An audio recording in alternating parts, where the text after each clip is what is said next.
Hello everybody, this is Gregory with how I lost over 100 pounds and kept it off for 30 plus years, where there should be no hesitance in your weight loss and in your weight maintenance. Today we continue Reflections of a Weight Loss Warrior and talk about my adventures in ultra running. Now before we begin, if you need help with weight loss, contact me through the Clarity FM link found here in the episode notes. Also check out the website, which has tons of articles, recipes, all my podcasts, all 400 episodes are there. And if you appreciate my content, please consider making a donation via PayPal, and at the least, just hit the like and notification button. All right, so now we're gonna zoom up to about 2000.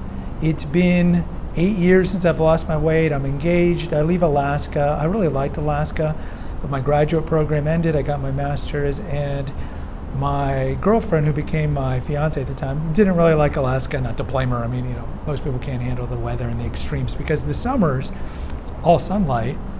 And it can get hot because the sun's always up and no one has ACs, and then the winters, of course, it's dark and cold. Best time to go if you ever want to go to Alaska is September, peak Aurora Borealis, and then March, because the snow's still out in March, but it's warming up, and peak Aurora Borealis. So we moved back to Houston, where I grew up, and I get my job. I work at an immigration company getting work permits and work visas for American expats who are going to move abroad.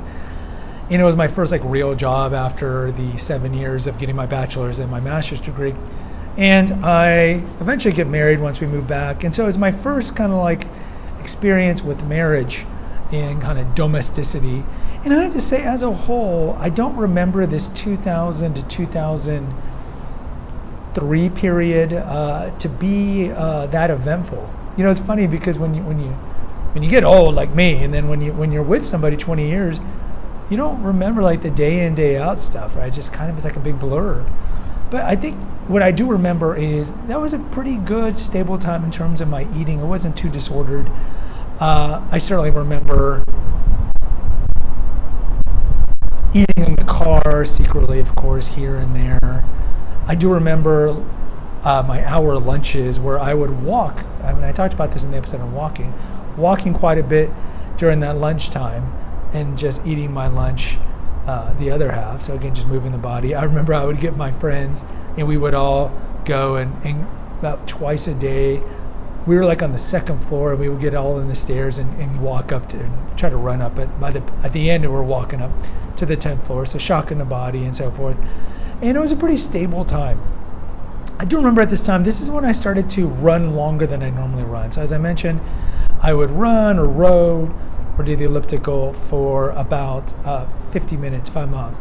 But I noticed during this time in the early 2000s, I started running longer. And I had a track, like a bayou, or in Houston, we really don't have rivers, we have bayous. And these bayous are kind of dammed up because it can flood there quite a bit. And they have tracks on either side of the bayou. And so I remember just running on these tracks and doing 10, 11 miles, 12 miles. Now, to be clear, I have never done a marathon in my life. And I've never run even a half marathon. And I think one of the reasons is because they're not really good for your health. And I'll have a standalone episode about this kind of ultra taxing of the body. And it's one of those things kind of like when you lose weight and then you start losing too much, you think, well, too much of a good thing is not bad.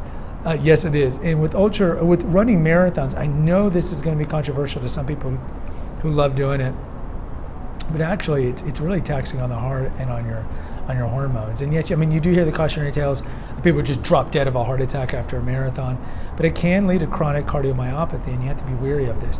But I do remember, especially on weekends, running 12, 13 miles and listening to music. That's another thing. I cannot do any cardio without music.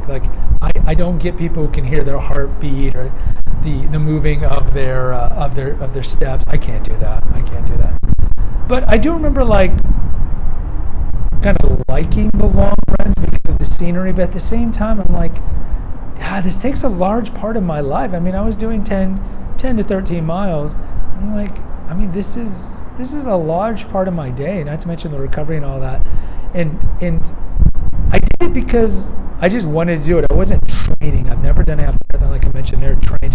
My brother, who I mentioned the Confessions of an Obese Child series, he's one of those when he reached probably his 40s, started doing marathons, and I think he still does a couple a year.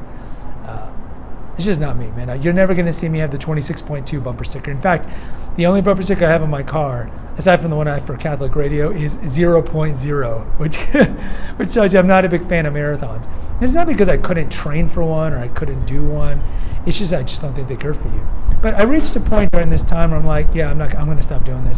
And I think it's just because I'm really pragmatic, and I just thought it wasn't really an efficient use of my time and how I was spending a lot of time doing this. Now, later on, much later on, 15 years later, after my divorce, I dated a triathlete.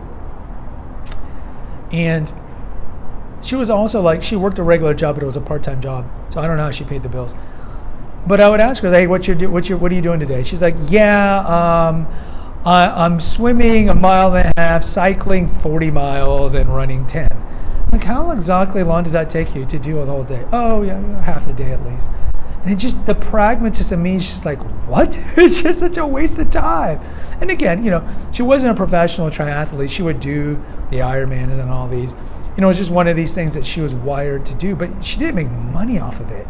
And I just don't understand people who do these things and spend a large part of their day doing it and sacrificing other things they could be doing, either work or leisure or hobbies or a side gig or whatever it is.